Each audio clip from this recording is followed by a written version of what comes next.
Welcome back to the deep dive. Today we are opening up a book that has profoundly shaped modern thought and psychology, a book so relentlessly honest about human suffering that, its continued massive success kind of reveals a deep ache in our current society. We are diving into Viktor Frankl's Man's Search for Meaning. It really is arguably one of the most critical psychological documents of the 20th century. I mean, think about this. It's been in print for decades, translated into dozens of languages, selling tens of millions of copies. And when Frankl was asked about this, this incredible trajectory, this status as a global bestseller, he never really saw it as a measure of his own success as an author. That's fascinating, isn't it? A kind of psychological reversal right there. He didn't see it as an achievement. No, not at all. He saw it more as a symptom. A symptom. Precisely. He saw the demand for this book as a really clear sign of the misery of our time. He basically concluded that if hundreds of thousands of people are consistently reaching for a book whose core question is about finding purpose, it means the need for meaning, or maybe the lack of it, is, a widespread, urgent crisis. It's like a spiritual hunger that modern life just hasn't satisfied. And that hunger for meaning, that's really the focus of our deep dive today. We're going to track Frankl's journey from surviving the most extreme suffering imaginable in the Nazi concentration camps, specifically Auschwitz, to the profound therapeutic system that came out of those observations, logotherapy, which is basically a psychological framework centered on that ultimate search for meaning. Yeah, and to really get logotherapy, you absolutely have to understand the crucible it was forged in.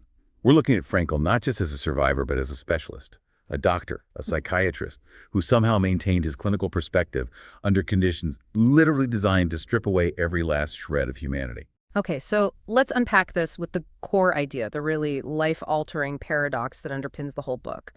What's the fundamental, the enduring insight that Frankl took away from the camps? Right, the foundational insight, maybe the last vestige of human freedom, is basically this. Forces beyond your control can take everything from you. Your physical possessions, your emotional connections, your home, your name, your family, your health, everything. But they cannot take away that final ultimate freedom, the freedom to choose how you will respond to those circumstances. You can't control what the world does to you, but you can always, always control your attitude and the action you take about that suffering. And that idea, the sovereignty of the inner spirit, is just breathtaking when you realize it's coming from someone who was literally just a number in a death camp. Frankl, he was a doctor specializing in Vienna before the war, right? He survived not just Auschwitz, but Dachau and others too. His book is structured so brilliantly. First, this chilling, almost detached account of his experiences, and then the clinical development of logotherapy that grew right out of those horrific observations. Exactly. The theory emerges directly from the lived, or rather survived, reality. So to really appreciate the resilience that Frankl documented, we probably need to start at the beginning, the journey into the camps, looking at that psychological progression. Frankl, he meticulously observed 3 distinct phases of mental response among the prisoners, didn't he? Starting with the immediate shock of admission. Yeah, that shock phase. It often began with a kind of denial, even before they reached the camp gates sometimes. Frankl describes this overwhelming crush of, say, 1,500 captives packed into a shed, freezing, starving, but still clinging desperately to this notion that, it won't be that bad. They were holding on to what psychiatrists call the delusion of reprieve, that false sort of temporary illusion of a last-minute escape or pardon that a condemned person might feel right before execution. And this delusion, it was actively reinforced by the SS, by their deceit. Absolutely. I mean, think about the arrival at Auschwitz.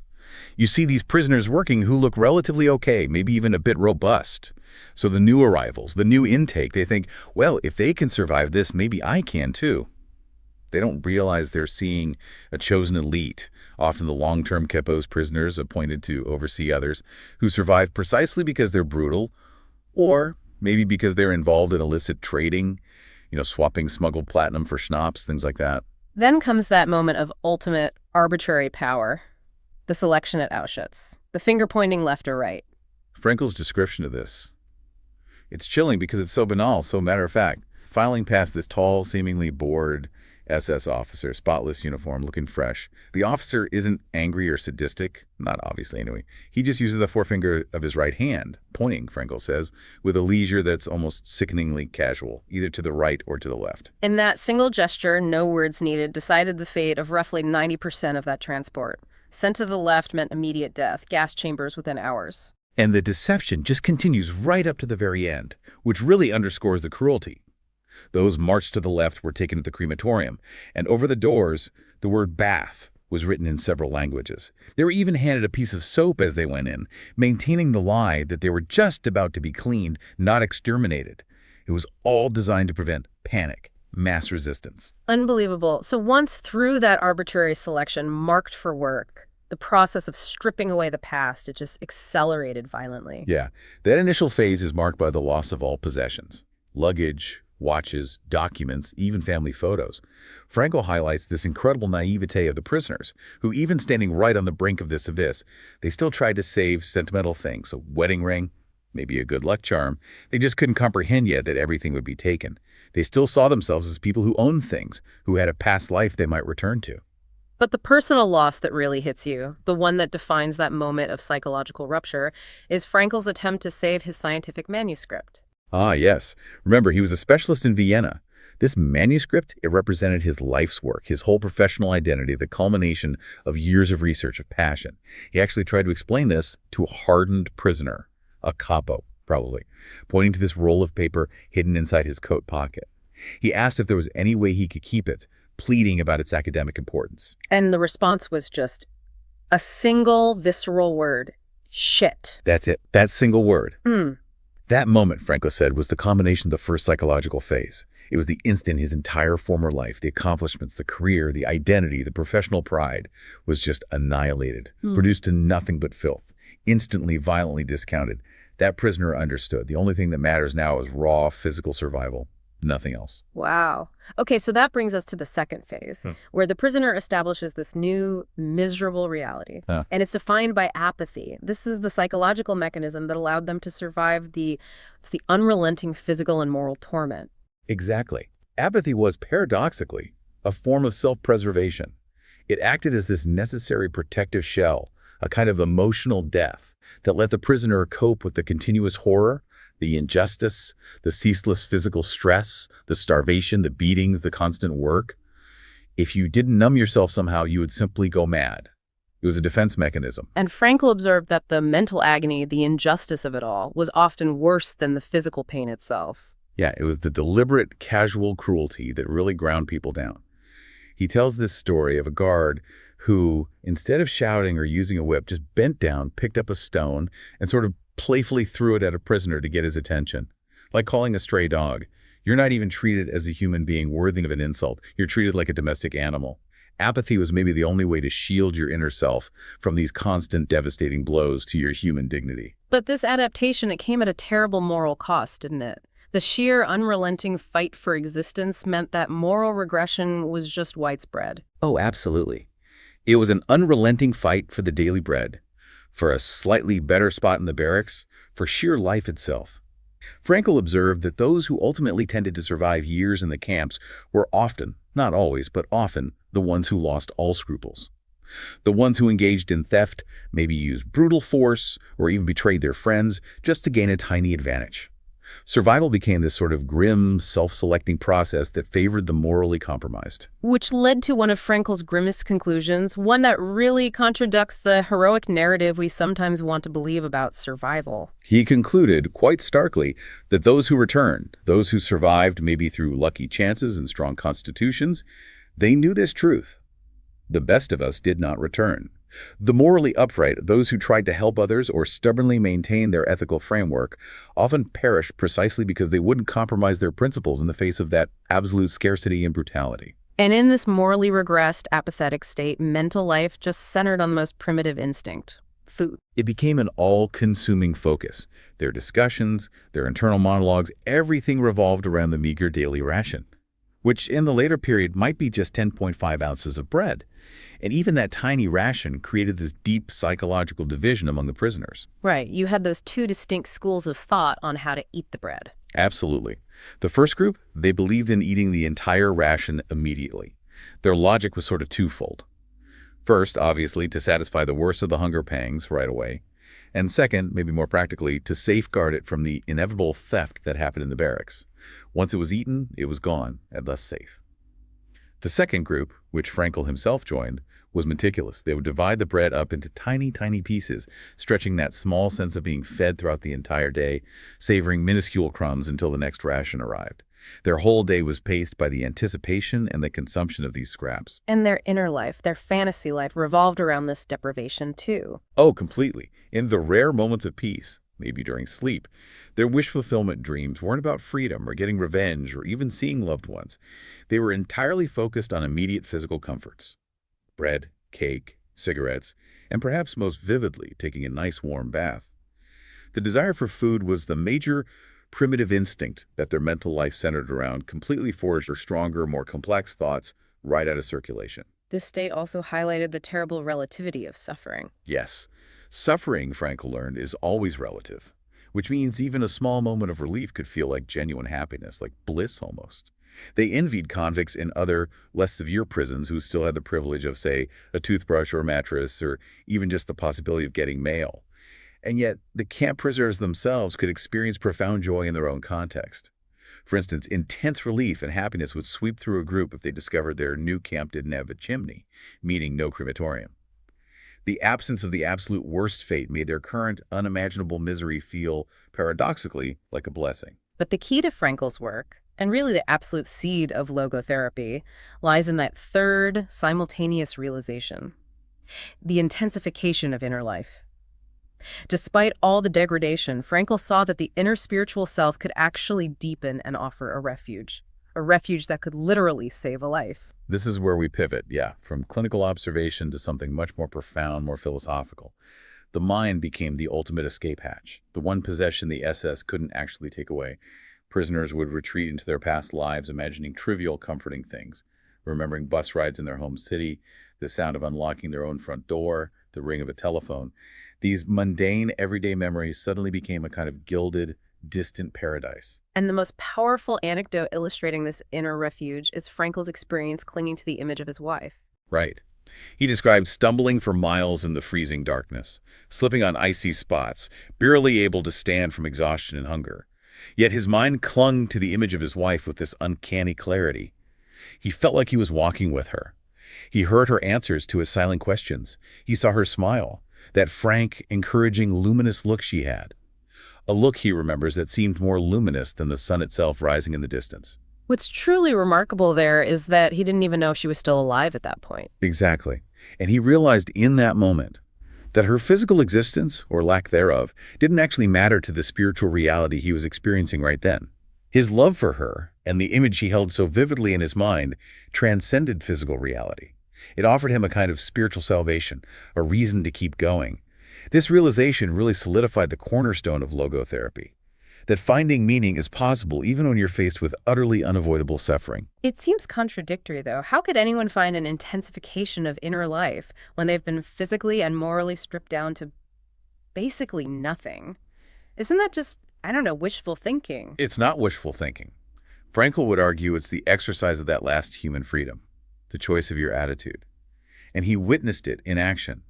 Most movingly, perhaps, in the story of the young woman he met in the infirmary, knowing she would die in the next few days. But she was cheerful, strangely at peace. At peace with death. How is that possible in those circumstances? She told him she was actually grateful that fate had hit her so hard. She confessed that in her former life she'd been spoiled, maybe a bit superficial, and had never taken spiritual accomplishments seriously. Her suffering had forced her to confront her values, to find something deeper. She pointed to a chestnut tree branch visible through the small barred window. It had just 2 blossoms on it. She told Frankl, "I often talk to this tree," and that the tree replied to her saying, "I am here. I am here. I am life. Eternal life." Wow, so she found spiritual value and a sense of eternal life, not in some grand philosophical scheme, but in a single fragile branch of a tree seen through a window just before her death. Yes. Her ability to find that unconditional meaning in that final, unbearable moment is what Frankl termed attitudinal heroism. It's the ultimate confirmation that life retains meaning literally up to the last breath. It is the choice to maintain your dignity, to bear your suffering proudly, not miserably, to find meaning in the suffering if you can't escape it. And that profound observation that inner freedom persists no matter what takes us directly from the clinical setting of the camps to the creation of his theory. logotherapy. Exactly. Logotherapy, it's rooted in the Greek word logos, which means meaning, essentially. And the theory is centered on the premise that man's primary motivational force isn't pleasure, isn't power, but it's the search for meaning. Frankl called this the will to meaning. This stands in pretty sharp contrast to, say, Sigmund Freud, who emphasized the will to pleasure, or Alfred Adler, who focused more on the will to power. Why did Frankl feel the need to challenge those, earlier established theories so directly? Well, because the concentration camp environment was the ultimate proving ground, the ultimate test. In that setting, neither pleasure nor power really had true supremacy. A starving man, freezing, beaten, wasn't focused on pleasure in any meaningful way. If he was still choosing to live, it was because he had a reason, a why, to endure the suffering. And if power were the ultimate drive, then only the SS guards would have any motivation, right? Yet Frankl observed prisoners choosing to give up their tiny bread rations to help a fellow prisoner, a profoundly anti-power, anti-pleasure act, driven purely by a sense of purpose or connection. I love his concise way of differentiating his approach from traditional psychoanalysis. It's quite pointed. It's a classic line, yeah. When asked to summarize the distinction, he noted that the traditional psychoanalyst required the patient to lie down on a couch and recount disagreeable things from their past. Frankl retorted that in logotherapy, the patient may remain sitting up straight, but they must hear things which are sometimes very disagreeable, primarily, about their own responsibility and the unfulfilled meaning in their lives.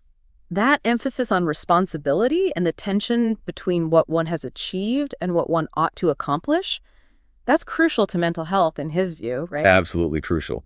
He called this necessary tension noodynamics. The nouo part refers to the mind, the spirit, the realm of meaning and purpose. That tension, that pull toward an unfulfilled purpose or mission, he argued, is an indispensable prerequisite for mental well-being. If you're entirely relaxed with no purpose left pulling you forward, Frankl would say you're actually psychologically at risk. You need that healthy tension. But if that tension and purpose are absent, then the modern person often falls into what he called the existential vacuum. Precisely. This vacuum is a profound feeling of inner emptiness, a lack of content, a sense of meaninglessness. Frankl noted this interesting shift in societal problems. Past eras maybe grappled more with the problem of distress, external physical or social hardship. But the modern era, particularly in affluent Western societies, increasingly suffers from the problem of boredom. When basic needs are met, that big question of, why am I here? What's the point? It just rushes in to fill the silence. And that vacuum manifests itself in destructive ways, often masked by attempts to compensate for the meaninglessness. Yeah, we see the search for meaning get diverted into these compensatory pursuits. For instance, the frustrated will to meaning can sometimes disguise itself as the will to power, maybe most trivially expressed as the relentless, endless pursuit of money for its own sake. More commonly, perhaps, it manifests as the will to pleasure, often resulting in rampant sexual compensation or addictive behaviors like alcoholism or drug abuse. These become attempts to temporarily fill that inner void, that lack of purpose. And there's actually some pretty powerful data supporting this idea, isn't there? Oh, yes. Frankl cited surveys back then where, for example, 50% of American students prioritized finding meaning in life over making a lot of money, showing that inherent will to meaning is still very much present. Yet the lack of meaning clearly drives pathology. In studies he referenced of drug and alcohol addicts, something like 90% to 100% of those surveyed reported suffering from an abysmal, debilitating feeling of meaninglessness. This isn't just some abstract philosophical problem. It's a public health crisis rooted in an existential void. Frankl noticed this connection between meaninglessness and social pathology very early on, even before the war, in his work on unemployment. Yes. His 1933 study on what he termed unemployment neurosis is incredibly insightful, especially now. He found that young unemployed patients often equated being jobless with being useless, and then being useless with having a meaningless life. Their self-esteem and mental health collapsed not just because of financial hardship, but because of this perceived lack of purpose, of contribution. And the solution wasn't just about fixing their income, getting them a job with any job. No, not entirely. When Frankl managed to persuade them to engage in unpaid but meaningful activity like volunteering in youth organizations, running little libraries, providing social support in their communities, their depression and their neurosis often disappeared. Even though their financial situation hadn't changed one bit, it proved a fundamental truth for him. Man does not live by welfare alone. They needed to feel needed, to contribute meaningfully. It demonstrated the supremacy of the will to meaning over purely economic factors. That is such a powerful diagnosis of the modern condition. But logotherapy doesn't just stop at diagnosis. It actually offers concrete, navigable paths for fulfilling that search for meaning. Frankl identified 3 primary ways we can discover it in our lives. Right. The first way, and maybe the most familiar or obvious one, is the way of creative work or deed. This is the meaning we find through achievement, through accomplishment, through making a contribution, basically, producing something of value, creating something new, or doing a job well. And Frankl himself lived this path, didn't he? His own story is a powerful illustration of this first avenue. Absolutely. His determination to rewrite his scientific manuscript, the one that got dismissed as shit when he arrived at Auschwitz, that literally kept him alive. While he was suffering from typhus fever in one of the Bavarian camps, facing cardiovascular collapse, near death, he forced himself to use stolen scraps of paper and tiny carbon pencil stumps to reconstitute his life's work from memory. That intense drive to complete his intellectual destiny, his baby, helped him overcome a mortal illness. The work gave him a reason to survive. Okay, so that's the first path. Doing, creating. The second path is less about doing and more about receiving, experiencing something or encountering someone, primarily through love. Exactly. Experiencing beauty in nature, in art, in culture, can provide deep meaning. Just witnessing something profound. But love is the paramount example here. Frankl argues that love is really the only way to grasp another human being in the innermost core of their personality, their uniqueness. A loving person doesn't just see the beloved as they are now, they see their hidden potential, maybe potential the person themselves isn't even aware of, and helps them actualize it. This is why love can provide such profound, enduring meaning, even in separation or loss, as he experienced with the image of his wife in the camp. And then the third path. This is the most difficult one, perhaps, and the one born directly out of the ashes of the camps, the attitude toward unavoidable suffering. Yes, this is where Frankl's philosophy really distinguishes itself, I think. Meaning is unconditional. It exists right up to the last moment, even when you're faced with a fate that absolutely cannot be changed. If the suffering is unavoidable, like a terminal illness, or the conditions in the camp, the challenge is not to change the circumstances because that's impossible. The challenge is to change yourself. It's about taking a personal tragedy and transforming it internally into a human triumph, a testament to the human spirit. This leads us directly to the concept of tragic optimism. It sounds like such an oxymoron, doesn't it? It does, yeah. But tragic optimism is this ultimate acceptance of reality, the harsh parts included, combined with hope. It's the capacity to remain optimistic in spite of what Frankl called the tragic triad of human existence: pain, guilt, and death. These are unavoidable aspects of life. Tragic optimism is about saying a definitive yes to life in spite of everything terrible it might throw at you. Okay, let's dig a bit deeper into the attitude toward pain, because that's the element most vividly drawn from his own experience, obviously. Yeah. Right. Frankl used a powerful, more modern example later in his life. Jerry Long, a young man who suffered a diving injury that left him a quadriplegic, utterly devastating. Yet despite his physical condition, Long viewed his life as, in his words, abundant with meaning and purpose. His motto was profoundly simple and powerful. I broke my neck, it didn't break me. Wow. So the meaning isn't in the suffering itself, but in the way he chose to carry that suffering. Exactly. And this reinforces Frankl's crucial distinction. If suffering is avoidable, if you can fix the cause, like a curable illness or an unjust situation, then the meaningful thing to do is to eliminate it. Unnecessary suffering is just masochistic, pointless. But when the suffering is unavoidable, like Jerry Long's condition or Frankl's imprisonment, it offers a unique, singular opportunity for moral and spiritual achievement. Frankl believed that those who master a hard lot with dignity are often held in the highest esteem by others, precisely because they turn that affliction into an inner triumph. How does he apply this framework to the second element of the tragic triad, guilt? Well, regarding guilt, Frankl argued strongly against what he called pandeterminism, this idea that human beings are entirely conditioned, completely determined by biological, psychological, or sociological factors. If that were true, it would absolve people of responsibility for their actions, including bad ones. Frankl sometimes referenced the theological concept of mysterium iniquitatis, the mystery of wickedness, suggesting that crime, in its final analysis, remains somewhat inexplicable by mere biology or psychology alone. There's an element of choice, of freedom. Why is preserving that element of choice so important from a logotherapeutic standpoint, especially regarding guilt? Because if you explain a crime entirely away, through conditioning, through external factors, you deny the criminal their essential humanity. You deny their freedom, and therefore also their capacity for change, for redemption. You reduce them to just a malfunctioning machine that needs repairing. Frankl actually found that many criminals abhor this kind of treatment. They often prefer to be held responsible for their deeds, because that confirmation of responsibility also implicitly affirms their freedom and their capacity for self-determination, for choosing differently next time. Interesting. And finally, the third part of the triad, the ultimate statement of our finitude, death or transitoriness. Yeah, transitoriness. The awareness that our lives are finite, that time is limited. For Frankl, this isn't a cause for despair or nihilism. It's the ultimate challenge that actually forces us to maximize every present moment, to live responsibly. He even proposed a kind of logotherapeutic categorical imperative, a guiding principle for approaching life. Live as if you were living already for the second time, and as if you had acted the first time as wrongly as you are about to act now. That's a powerful internal shift, isn't it? It forces immediate accountability for your choices right here, right now. It absolutely does. It confronts us squarely with life's finiteness, demanding that we use our limited time responsibly, meaningfully. And crucially, the past is not lost just because it's past. Frankl argued against seeing the past as merely the stubble fields of transitoriness, destined to wither away. No, he saw the past as like a full granary, where all our deeds done, all our loves loved, and perhaps especially all our sufferings endured with dignity are irrevocably stored and treasured. Having been, Frankl asserts, is actually the surest kind of being. It can't be taken away from you.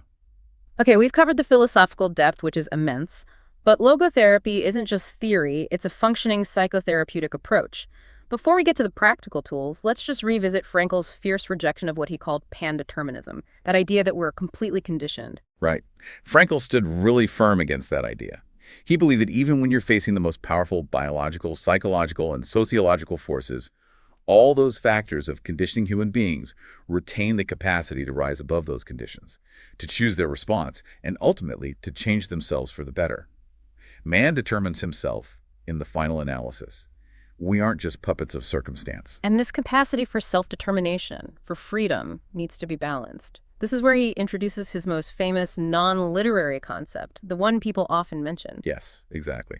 The recognition that freedom without purpose, without direction, is meaningless.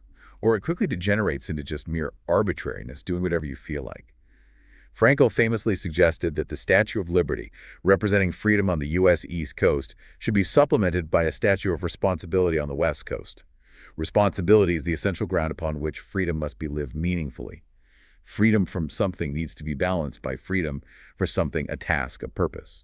And that focus on responsibility is what can actually save people from despair, he argued, because it implies there's always a task waiting for them, something only they can do. Precisely. Frankl recalled these two really compelling cases of men who were contemplating suicide. In both instances, he successfully helped them realize that life was still expecting something very concrete and specific from them. What were those specific tasks that pulled them back? Well, for one man, a widower who was deeply depressed and felt he had nothing left to live for, it was the realization that his young child was still waiting for him. Only he could provide the specific loving support and guidance that particular child needed. His irreplaceability became his reason. For the second man, who was a brilliant scientist and also felt his life was over after certain losses, it was realizing he had an unfinished scientific work, a whole series of books, actually, that only he had the unique capacity and specialized knowledge to complete. That unfinished task called to him. Once they understood their unique, irreplaceable responsibility, their suicidal thoughts just vanished. The why returned. That completely shifts the entire perspective of existential questioning, doesn't it? Instead of us sitting back and asking, what does life expect for me? Or what's the meaning of life? Like, the focus changes entirely. The focus reverses, exactly. Frankl says we must stop asking what we expect from life and instead realize that life is asking us questions, daily and hourly. The fundamental demand is not for us to question life's meaning in the abstract, but to recognize that we are the ones being questioned by life constantly, and our answer must be given not through words, but through right action, through right conduct. Our specific, unique task in any given situation is what gives our existence meaning. Okay, so let's move on to the practical tools that Frankl developed within logotherapy to help people overcome specific neuroses, often driven by this existential anxiety, or maybe by the failure to cope with things like hyperintention. Right. These techniques are really grounded in observing two common psychological phenomena. First, what he called anticipatory anxiety, which is where the fear of something happening actually brings about the very thing you are afraid of. Think stage fright, causing your voice to shake. And second, hyperintention, where trying too hard to achieve something actually makes the desired outcome impossible, like trying desperately hard to fall asleep, which keeps you awake, or trying too hard to achieve happiness, which makes it elusive. And the primary technique used to break those anticipatory anxiety cycles is paradoxical intention. Yes, in paradoxical intention, the patient is invited, often humorously, to actually intend or try to bring about the feared outcome. This replaces the fearful expectation with a paradoxical wish or command. It leverages that uniquely human capacity for self-detachment, which Frankl noted is often actualized through humor, the ability to step back and laugh at one's own neurotic patterns. Let's use the famous examples Frankl provided. The physician suffering from that terrible sweating phobia. Right. This physician's intense anticipatory anxiety about sweating in social situations caused him to sweat excessively, a classic vicious circle. Fear of sweating made him sweat. Frankl advised him that the next time he felt the sweating start, he should resolve deliberately to show people how much he could sweat. His internal command was something like, okay, last time I only sweated maybe a quart. This time I'm going to pour at least 10 quarts. The result. The phobia disappeared within about a week. By intending the fear, by paradoxically wishing for it, he disempowered the underlying anxiety. Incredible. And the man suffering from severe writer's cramp, the one who tried so hard to write neatly that his hand just seized up. Similar principle. He was advised to do the complete opposite of trying to write neatly. He was told to try to scrawl with the absolute worst possible handwriting he could manage, resolving to show people what a good scribbler I am. The moment he deliberately tried to produce the worst scrawl imaginable, he found he couldn't do it. The cramp vanished in less than 48 hours. The intention to fail made success possible because it removed that crippling hypertension and anxiety associated with the performance. Okay, so that's paradoxical intention for anticipatory anxiety. The second key technique, focusing more on overcoming hyperintention, is dereflection. Right. Dereflection involves refocusing attention away from the self, away from the symptom or the desired but elusive outcome, and turning it toward self-transcendence. If a person is hyperintending an outcome like trying desperately hard to achieve personal happiness or success directly, or maybe in cases of sexual dysfunction, trying too hard to achieve pleasure or climax, that intense focus on the self and the desired outcome actually makes it impossible. So instead of focusing inward on the self or the goal, the aim is to look outward. Exactly. By dedicating oneself to a cause to serve, something bigger than oneself, or by surrendering fully to a person to love, by shifting the focus outside the self, the hyperintention dissolves. Self-actualization, happiness, even sexual fulfillment then tend to ensue naturally as unintended side effects of self-transcendence, rather than being objectives you pursue directly and anxiously. Okay, to bring this deep dive full circle now, we really have to return to Frankl's ultimate profound observation about human nature itself, drawn directly from his experiences among both the victims and the perpetrators in the camps. Yes, Frankl saw acts of, unimaginable brutality, of course, systematic cruelty. Right. But he also witnessed remarkable selfless acts of kindness, often from the most unexpected people in the most unexpected circumstances. So the boundary between kindness and cruelty wasn't nearly as clean or predictable as we might want to believe. Far from it. He points out, for instance, that the senior camp warden, who was a prisoner himself, a capo, was often far harsher and more brutal in his treatment of fellow prisoners than any of the actual SS guards. Yet, conversely, he also recalled a specific camp commander who secretly used his own money to buy medicine for the prisoners under his charge from the local market town. Or the foreman, also a prisoner but with some authority, who secretly gave Frankl a small piece of bread one day. Frankl said this act moved him to tears, not primarily because of the food itself, but because of the sheer human something that accompanied the gift, the recognition of shared humanity in that hell. This blurred boundary, this inconsistency leads him to his ultimate conclusion about the human spirit and character, doesn't it? It does. Frankl concludes quite powerfully that there are ultimately only two races of men in this world, the decent man and the indecent man. And this fundamental boundary, he insists, penetrates all groups, all professions, all ethnic and political affiliations. No group holds a monopoly on decency or indecency. It's a choice made moment to moment by the individual, regardless of the uniform they wear or the group they belong to. And this realization underpins his terrifying yet also strangely hopeful final statement on our human potential. Yes, the famous quote, Since Auschwitz, we know what man is capable of, and since Hiroshima, we know what is at stake. Man is that being who invented the gas chambers of Auschwitz, capable of absolute calculated evil.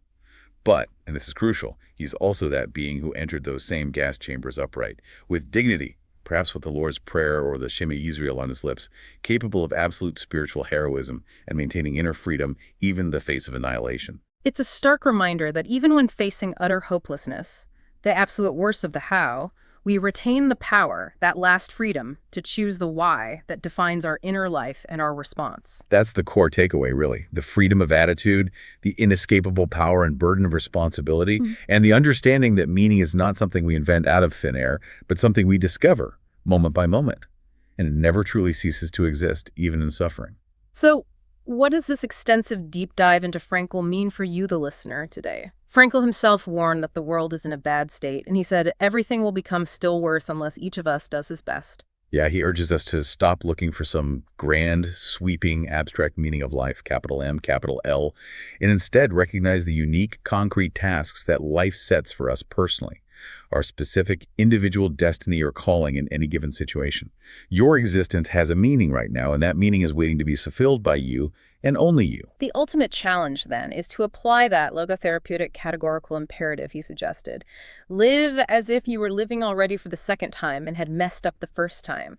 That accountability, that sense of responsibility for how you use this moment, that's what gives your life meaning. And consider this final thought. Frankl stressed repeatedly that self-actualization is not an attainable aim in itself. You can't achieve it by pursuing it directly.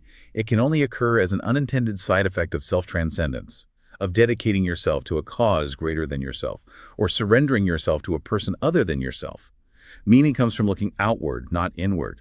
So how are you answering the questions life is asking of you today, right now, through the uniquely responsible actions only you can take? That is where your meaning lies. Thank you for joining us on this deep dive into the resilient human spirit and the foundational philosophy of Viktor Frankl.